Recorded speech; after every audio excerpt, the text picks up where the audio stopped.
We're going to be reacting to a little bit of content today. So our favorite, well, we have a lot of favorite content creators that we just yoink content off of now, don't we? Isn't that crazy how that works out? They're all my favorite. I can't pick just one. But today, is today's favorite is MockRockSmash.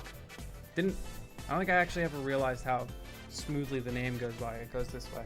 We're going to be watching the top 10 sometimes broken Smash moves. And I actually really like that wording. There is definitely a lot of moves, probably off the dome that I can think of, that is situationally broken, but also situationally like doo-doo dog water and is just completely trash. For example, DDD's Gordo. It has the potential to be an insanely broken move, but also sometimes you just get destroyed for spamming Gordo and you suck and you lose and it doesn't actually help you at all, you know? That is one of those moves. Kirby down B, that is another good example of one of those sometimes broken moves that some characters just can't do anything about, you know? Ike's Eruption just wins ledge versus some characters, but only some. You get the idea. I'm thinking of like pretty polarizing positions or like, you know, ledge play for the most part, but let's see what Chalk has got to say to us. Yeah, sure, we all know this is Ultra Turbo Mega broken. So is this. So is this. But what about this? Is this broken? No. No need to beat around the bush. Our first entry is Kirby's Inhale. Okay, actually, like, technically, yes, because sometimes you get a really good move, and sometimes you get an extremely useless move. This actually, by definition, is a sometimes broken move. Literally no arguing with this one. It's entirely dependent on your opponent. It's hard to think of many moves where its quality varies so wildly depending on the matchup. Personally, I think the ones where it tends to help Kirby out the most are against zoners. I think Samus's Charge Shot is probably the prime example because A, it's legitimately extremely helpful in the matchup. Kirby generally has pretty poor anti-zoning and zoning tools. And B, it's also extremely easy to use. You really just point yourself at them and press B. It sucks because like there are some characters that like their moves are so not like they don't make sense with Kirby. I low-key think Min arms are like that for Kirby because what makes Min arms so broken is the fact that you can like move while you do them and there's a second arm to complement it, but Kirby doesn't get that. I'm pretty sure he just at long range like one time and that's it. If you want to hit the lab, there's a bit of fancier stuff you can do with it, but not that much, and honestly, it's just purely a bonus. And you certainly have some other fantastic ones in there. Patooey famously carries one slow character.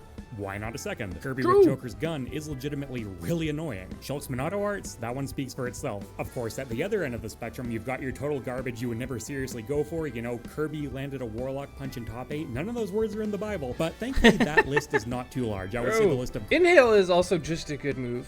Having a command grab in any degree is also just a good move. So like Inhale to me is usually just good. There are a whole lot of neutral specials that are just fine for Kirby. You know, they help his neutral out a little bit. They give him certain combos that he wouldn't normally have. They open up some new recovery tools, that kind of thing. That's great and all, and Kirby players would generally be happy to have those tools, but the question they always need to ask is, am I happy enough to have it that it's worth the risk of going for Inhale? Because the thing is, Inhale itself, unfortunately, is not all that great a command grab. It's small, it's laggy, it's slow, and Kirby himself is not particularly well set up to take advantage of command grabs. He's also fairly small and slow. He's a low jumper, so he has trouble surprising people in the air or on platforms, and he doesn't really have any pressure tools like, say, a projectile of his own that he can run behind. That means even upgrading it to a better command grab neutral special, which there are quite a few of, is still kind of a sketchy prospect. Kirby will have the same problem. And of course, it also means giving up Inhale cheese. Everyone loves Inhale cheese. Nobody loves Inhale cheese.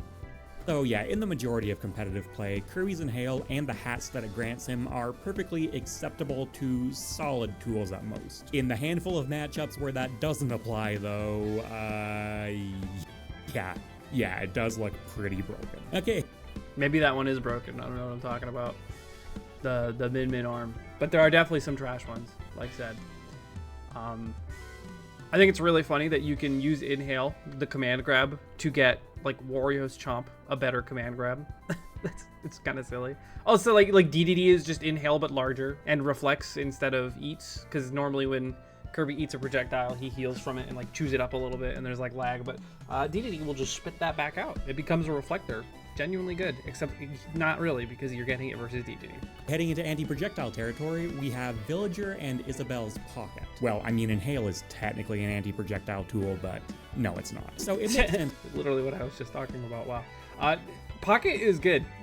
I mean, the way I think about it is it's an insanely broken like reflector, right? You just get a free projectile, and sometimes it's an insanely broken projectile that you could just pop at an instant. That's insanely broken. And even outside of just like if you don't have that and like if you don't have that move in a projectile based matchup, it's still good movement and it has iframes on it.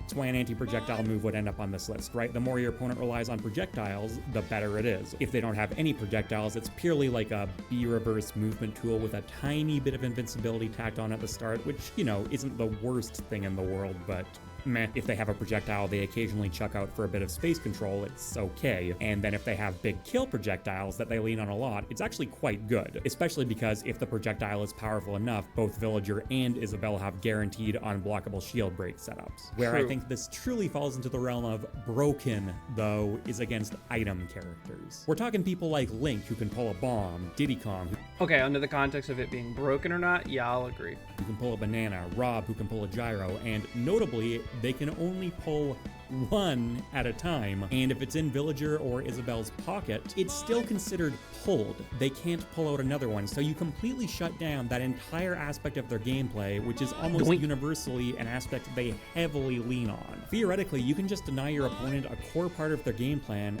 until they take your stock, which is a lot harder to do because you're denying them a core part of their game plan. You know how many times I've heard Tweak complain about how his character loses to like Isabelle or Villager or like Pac-Man because they just take the banana and just run away.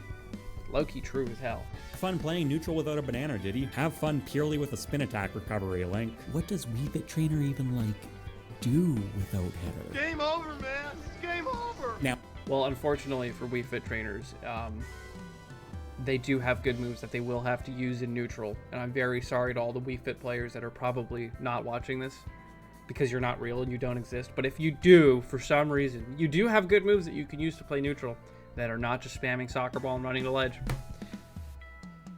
Maybe just try it. all right, another 2-for-1. Coming up next, we have Ryu and Ken's focus attack. So, Good. hey, I like that he's taking this a completely different angle than I am, because I was just talking about things that were oppressive at ledge, but only versus specific characters. This is kind of the same thing, right? This is like broken, but against specific characters, but it's different from what I was talking about, because if you have a multi-hit, focus attack is trash and never usable. For like, if most of your aerials are multi-hits, you don't ever want to use focus. you got any of those multi-hits? The ability to tank exactly one hit is an extremely polarizing trait in Smash. In Street Fighter 4, where it originated, it was a universal mechanic, so characters' movesets could be designed to accommodate it more. In Smash, that's not a thing at all. Some characters essentially can't do anything to break it. Now, it's Zero Suit Samus has to do a forward air, and that's risky and trash. not a total get-out-of-jail-free card against those characters with no multi-hits or situational multi-hits. They can still attack you repeatedly, but you can still rightfully feel fairly safe in those matchups as compared to, say, Dark Pit, my main, who essentially just has the privilege of not worrying about focus attack whatsoever. And of course, there's a range to all this, right? Back in Smash 4, I remember thinking how clever it was seeing Corrin players use down air to break focus. That was I will sometimes just raw boost kick it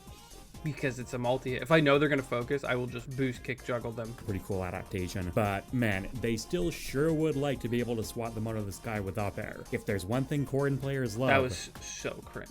He got so outplayed. something a bit different here. Let's talk about Snake's Crawl. His crawl for going under projectiles. Sure, man. Okay, I don't think that's a move.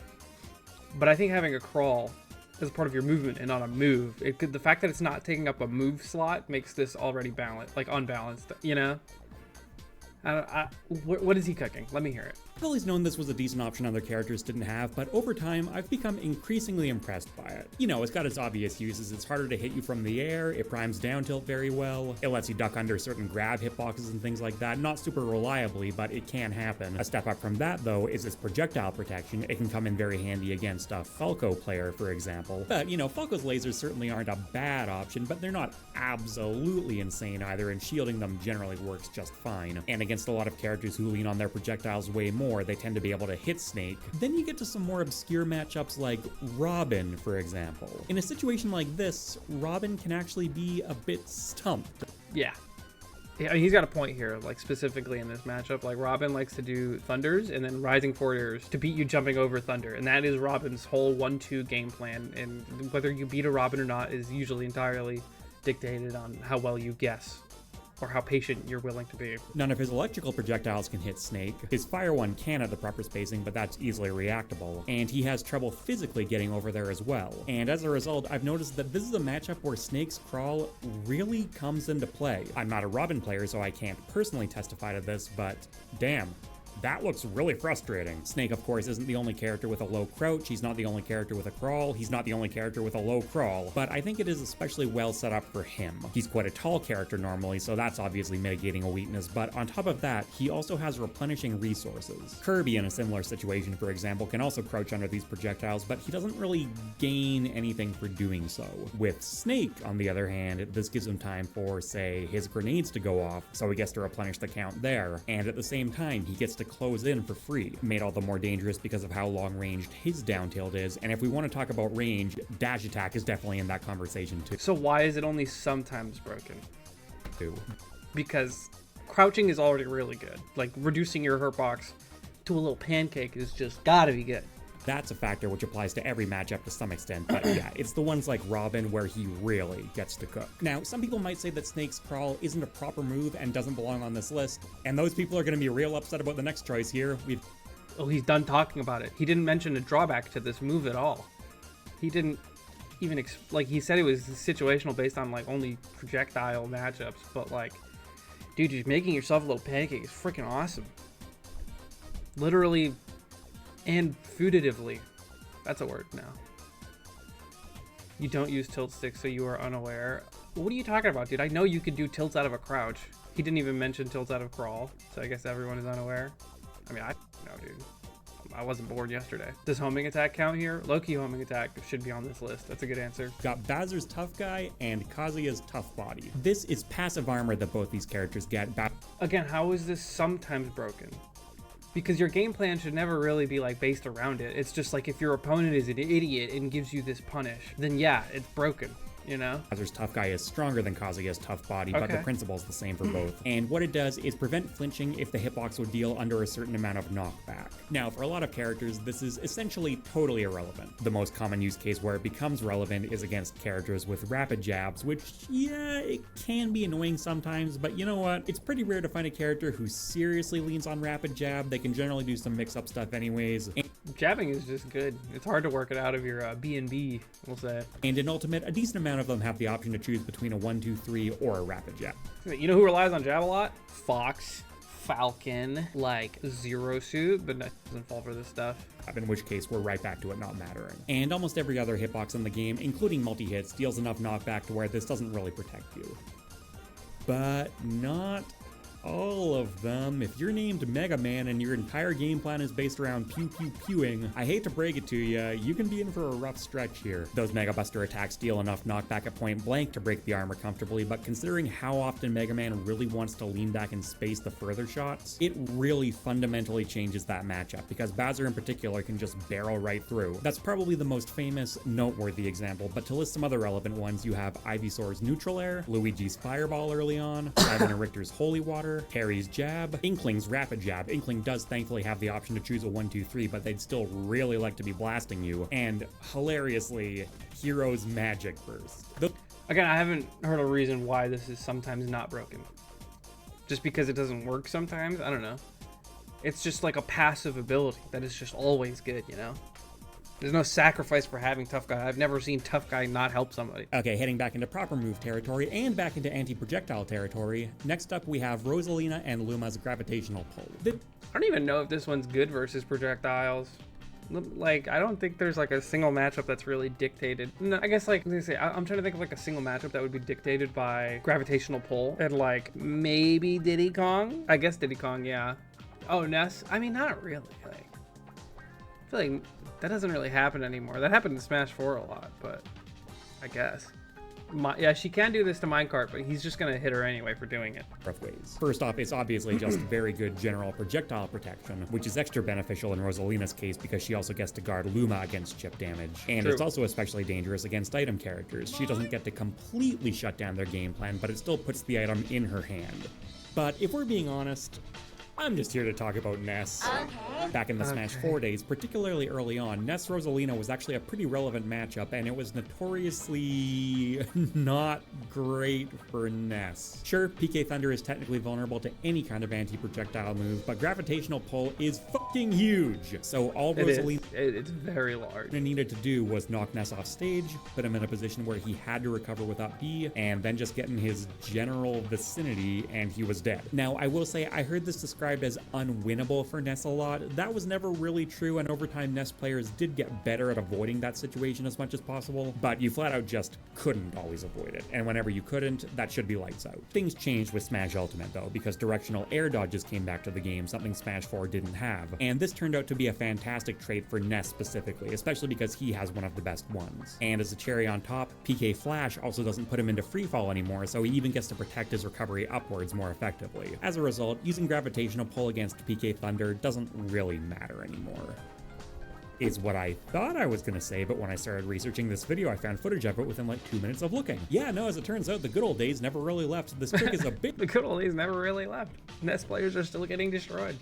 Except nobody plays Rosa, so who cares? bit harder to pull off than in Smash 4, but make no mistake, it's alive and kicking. And it's one of those situations where even if you don't see it play out directly, the threat of it is still so prevalent that it often forces Ness players into fundamentally different lines of recovery, often translating to significantly worse and more exploitable ones. And I, as a Smash 4 competitor, find that very funny. I find that to be one of the less compelling answers. Like, I feel like these first three were like pretty damn good. Like, this is a super niche one compared to the other ones. Gravitational pull. It has a lot of lag is the real problem about gravitational pull. Like, even in matchups where it's relevant, like, sometimes it's even more of a hindrance because you can get baited to do it and there's so much lag. I would argue that gravitational pull is just a straight up like mid to bad move. Our last anti-projectile move of the video, Mr. Game & Watch's Oil Panic. Yeah, it always gives you a bit of movement in every matchup. Yeah, sure, having a reflector is often pretty nice, but its OG use was specifically for energy-based projectiles, and in those matchups where that's... Why did they make Bucket reflect the non-energy based projectiles? What were they thinking? Oh my god, it's so broken. This is Shiny Mark, the best Pikachu player in the world. Even though Mr. Game & Watch has generally agreed to be a tough matchup for Pikachu, Shiny Mark is holding down the fort well in this game, despite the fact that he's not allowed to use any Thunder Jolt, which is often cited as Pikachu's best move and the only thing he really has to control space with his stubby hitbox. That would be because Pikachu is broken. That's the only reason he's able to compete. But oh, what's this? Mr. Game & Watch doesn't have stubby hitboxes, and maybe that's getting to Shiny Mark a bit because he feels the need to throw a Thunder Jolt here. Into the bucket it goes. Then the match goes on. Okay, good discipline, good discipline. Oh, there goes another one. Don't do it again. Okay, good. Ah. Oh no. Oh no, You're that's trolling. 3 in the bucket. Don't put 3 in the bucket, because now we have to look at the consequences for doing that. Oh, dead at 40. Yeah, just don't do it. Off a combo, because Oil Panic is insanely easy to combo into when it's frame 2 with that enormous hitbox, and it's also... It's frame 2. Oh, Smash developers, why, man? Bayonetta's Bat Within. I like had no idea what I was looking at until he said that that was Bats Within. I'm not gonna lie. Bat Within is a frame 1 escape option, which is a very rare trait to have in Ultimate, and the vast majority of them are attached to busted attacks. This one's a bit different. Generally speaking, you're gonna see it used out of an air dodge, in which case it's far less beneficial than essentially any other frame 1 move. So before he continues it, I just want to say that a lot of Bayonettas will use this frame 1 air dodge to react to hitboxes way better, because trying to like air dodge read Bayonetta players is very hard. because they will just react, because they can react, because it's a frame 1 air dodge. There are a lot of situations where triggering this can be actively detrimental, and the thing I is, thought it was frame 2. Maybe it is. I don't know. that's actually relatively easy to do accidentally, because a consequence of having this is that Bayonetta's normal air dodge is frame 5, which is exceedingly slow. Even the heavyweights typically top out at frame 4. That said, there are some characters, and I think Sheik is the prime example here, that do rely on very tight combos, often with a frame or two of leeway built in, where it turns out that just having any frame 1 escape option, even a relatively mediocre one, is still just downright insane. All of the examples I'm showing on screen right now are from one match, and I think not even all of the examples from that match. You'll see Bayonetta's stock get saved multiple times by Bat Within, in situations where the vast majority of characters would just be dead. There are obviously other instances where this pops up. Mewtwo's confusion to forward air is a notable kill confirm that fails to frame 1 escapes. But against Sheik specifically, it really is just a non-stop thorn in her side, and very broken. Getting close to the end here. So what's the bad part? Okay, because there are bad parts about bats. I guess he actually did mention it, because it makes our air dodge start a lot slower. And there are situations where you do Bats Within, and it ends up getting you punished where an air dodge wouldn't get you punished. I wish he mentioned those things, because that is what makes this move only sometimes broken. I don't think he missed with bats. I think this is a good answer, but kind of poorly explained. I agree with him, but for different reasons, you know? Our penultimate choice is Sora's counter. Essentially, you could say this about literally every counter, man. Essentially, every counter's effectiveness fluctuates quite a bit depending on the matchup, if for no other reason than edge guarding. In competitive play, that's what you tend to use them for. And even in that most conventional use case, it maybe applies to Sora more than any other character. He's just very good at edge guarding in general. He's very floaty with that massive jump, can cover a lot of space. But more than that, his counter has the unique property of freezing opponents in place for a moment, which means it won't whiff as often as other counters do. Things get more interesting, though, when you realize this freezing effect also pulls opponents out of invincibility, meaning that no whiffing property applies even to moves that literally no other counter is even capable of hitting. And things get more interesting again when you realize that some recoveries poke above the ledge. Yeah, okay, buddy, I admire the So give me a drawback. optimism, but you ain't grabbing that. Now, this is absolutely relevant, make no mistake, but at the very least, you know, Ken has multiple recovery paths, Banjo-Kazooie have multiple recovery paths. Okay, but what if you're King K. Rool, though? What's your plan B? He can do things like throw his counterang and stall for a bit with up air, and those can be some passable mix-ups against edge guarding, but if you're not planning to go off stage after him, they don't really matter. King K. Rool has exactly one recovery tool, and it always pokes above the ledge whether he likes it or not. There aren't too many matchups where it's that big a deal, and it can even be beneficial because it forces your opponent to give you space. But against Sora, it's downright catastrophic. Countering this is incredibly easy and consistent, and yes, you are countering part of a multi-hit, so it's not the strongest knockback you get, but that barely even matters. You can still just straight up kill King K. Rool, but even if you don't, you put him into such a horrendous situation that if you know what you're doing at any reasonable percent, he's not making it back anyway, essentially ever. It's fortunate that the Sora King K. Rool matchup is not very common in competitive play because it's just so sad to watch unfold. You know how these events are going to roll out well in advance. And the worst part is, Sora didn't even need this. He's already a great edge guarder, and King K. Rool's already vulnerable once he's off stage. So I failed to see why this move is only sometimes broken. I guess because it's a counter, but like I said, you could say that about any counter. I feel like it's a cop-out answer. I feel like putting a counter on this list is a cop-out. Sora can definitely go out there and finish off stocks just fine, but now he doesn't even need to. That's broken. A couple honorable mentions Yeah, before just we check broken. out Incineroar's Not sometimes Revenge. broken. You literally said it yourself. It's broken. Has that same "you'd better not poke above the ledge" thing going on with it. Most characters have multiple recovery paths, as he said. Counters are, like, dude, like, counters are only good if they hit. That's like saying if you miss your forward air, it's a bad move. Like, yeah, no, Sherlock.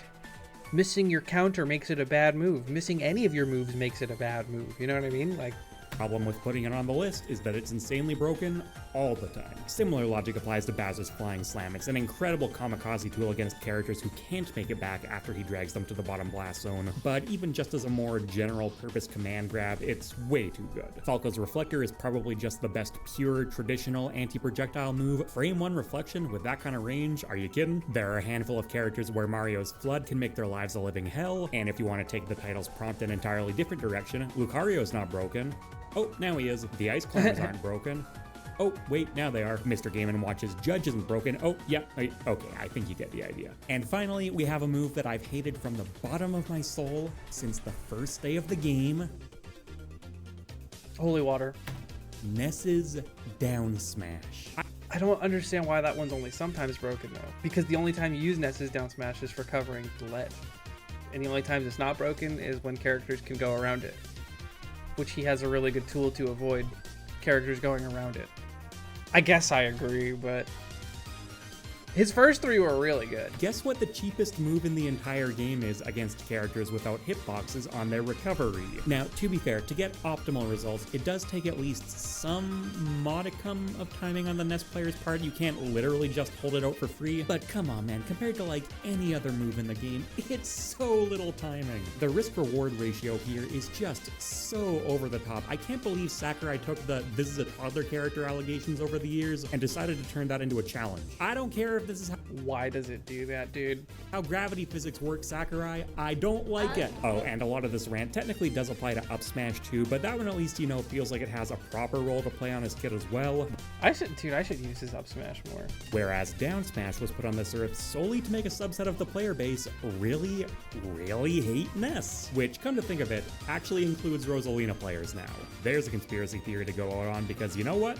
I think that'll do it for today. Yeah, I don't know, man. That move's just kind of broken. I don't know. I get it. Yeah, it's sometimes broken, sure. Honestly, it's most of the time broken. Not one of MockRock's greatest hits. One of his more controversial videos, in my humble opinion. That's just how I feel. Let me know in the comments what moves you think are almost broken. Oh my god, I have 173,000? Guys, I almost have 175,000 subs. Subscribe right now. What are you doing? I want more. Give me more subscribers.